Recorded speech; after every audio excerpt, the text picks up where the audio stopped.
Alors, la parole de Dieu qu'on vient d'entendre, c'est une réponse à une question qu'on avait posée à Jésus bien souvent. Tu vas-tu nous dire qui tu es? Es-tu vraiment le Sauveur, le Messie? Peut-être que pour eux autres, un Messie, ce n'était pas nécessairement un sauveur spirituel. Les Juifs, à l'époque, étaient sous la domination des Romains. Et ils voulaient se débarrasser de ces envahisseurs pour redevenir un peuple libre. Peut-être que c'était ça qu'ils cherchaient. Alors, ça fait longtemps qu'ils posaient la question. Et la réponse de Jésus, c'est celle-ci que vous venez d'entendre. Je suis le bon pasteur. Évidemment, nous autres, des pasteurs, on connaît ça beaucoup parce qu'il y a peut-être des moutons chez eux, hein? Des pasteurs et des moutons. Alors, mais un pasteur, c'est plus dans le sens que Jésus veut dire, quelqu'un qui prend soin des gens autour de lui. Quelqu'un qui s'occupe de ses brebis, de ces personnes qui sont avec lui. Mes brebis écoutent ma voix.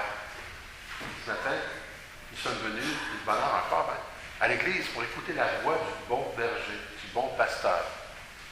Cette voix, c'est une voix rassurante. Parce qu'il nous dit qu'il est prêt à donner sa vie pour nous. Et cette vie, il nous la donne depuis notre baptême. Il y a un peu de la vie de Dieu dans nous, hein, parce que nous avons été baptisés. Et aujourd'hui, pour les premiers communiants, c'est un geste important de venir chercher cette vie nouvelle dans l'Eucharistie. Mais ce n'est pas rien que dans l'Eucharistie qu'on trouve la vie. C'est aussi dans la prière. Mes brebis écoutent ma voix et elles me suivent. Quand on dit écouter, ça ne veut pas dire oui, je t'écoute. C'est prendre le temps, comme on le fait avec nos amis, avec les personnes qui sont importantes, de s'écouter, de se comprendre, de créer un lien d'amitié profonde, tranquillement, avec l'autre. On devient des bons amis. Écouter la voix du pasteur, c'est apprendre, de temps en temps, à faire silence. C'est pas facile de faire silence, ça vous trouve que c'est facile de faire silence. Cette semaine, je suis allé à Saint-Benoît. C'est un lieu de silence. Il y a des gens qui ne sont pas habitués à ça, puis je voyais que ça les fatiguait le silence, les dérangeait. Ils avaient tous leurs petits pitonneux là, pour être capables d'avoir quelque chose à attendre. Hein? Je regardais les moines en silence. Il y a cette vie intérieure avec Dieu. Parce que Dieu, ça vaut la peine de prendre le temps de l'écouter. C'est un ami important. Et des fois, il ne nous parle pas rien que dans le silence, mais il nous parle aussi avec les autres. Des fois, c'est nos parents qui nous parlent. Des fois, ils nous parlent, puis des fois, ça nous dérange. Des fois, ça nous arrange. Ils nous félicitent, ils nous cajolent. Le Seigneur nous parle par ceux qui prennent soin de nous autres, par nos professeurs, par nos amis. Des fois, ça dérange aussi. Un ami qui a besoin d'être aidé, ça ne tente pas. Mais le Seigneur nous parle par l'autre qui a besoin. Le Seigneur nous parle aussi par tous ces bénévoles. Vous avez fêté vos bénévoles hier. Ces personnes qui ont le cœur à sa main, qui sont prêtes à prendre du temps, à donner du temps, leur énergie, leur temps, et parfois même leur argent pour aider les autres dans les communautés, dans les familles. C'est la voix du bon pasteur qui nous parle. Je ne sais pas si vous avez vu le camp qui est allé en Grèce hier, dans une petite île où il y a beaucoup de réfugiés. Et moi, je trouve ça très beau. Il n'est pas juste allé parler. Ben, il est revenu, puis il n'avait pas prévu ça, il est revenu avec du monde. Le président dit, je viens vous plaindre, je viens vous dire que je vous aime. Il a ramassé du monde, puis il a rempli l'avion avec les réfugiés qui a amené à Rome, qui vont en prendre soin. Alors, je trouve que c'est un bel exemple, parce que un pasteur, ça peut faire. Il ne faut juste parler de la côté, je t'envoie de l'énergie positive par tous tes problèmes. C'est faire quelque chose pour l'autre. Et lorsque le bon pasteur me parle, je nous invite à un petit peu s'inspirer de lui. Je regarde les parents.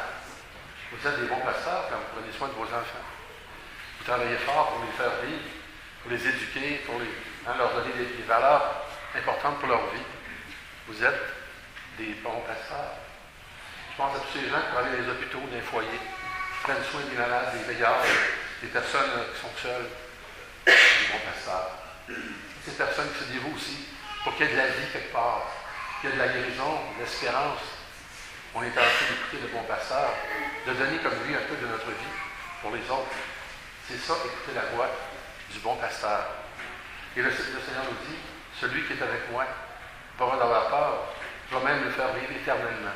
Au-delà de la vie, il va y avoir une autre vie qui est déjà en nous, qu'on nourrit par l'Eucharistie.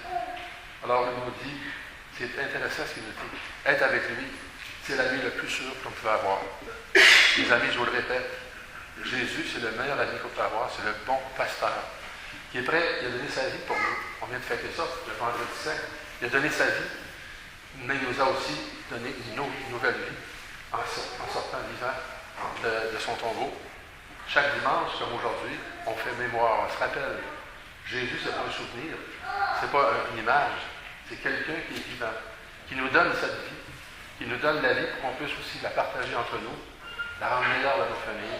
Je vous souhaite que cette première des communions vous inspire à venir souvent écouter la voix du bon pasteur dans sa parole, vous nourrir de son pain, pour être capable à votre tour, en grandissant, de trouver par quel moyen vous allez tous les autres comme des bons pasteurs. C'est le dimanche des vocations. Quand j'étais enfant, on priait beaucoup pour avoir des prêtres. On en avait beaucoup, on en a moins. Alors on priait encore pour avoir des prêtres, des religieux, mais aussi des chrétiens convaincus, qui n'ont pas peur de vivre leur foi.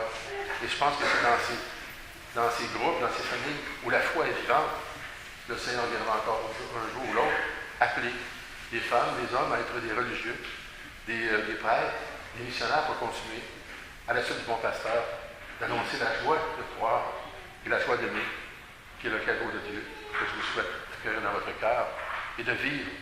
Et je remercie vos parents et vos catéchètes de vous avoir enseigné ce bout de chemin dans votre vie, qui vous rappelle que le bon pasteur nous porte chacun dans son cœur, qui nous connaît, qui nous aime, nous invite à écouter sa voix et à marcher à sa suite. Amen. Amen.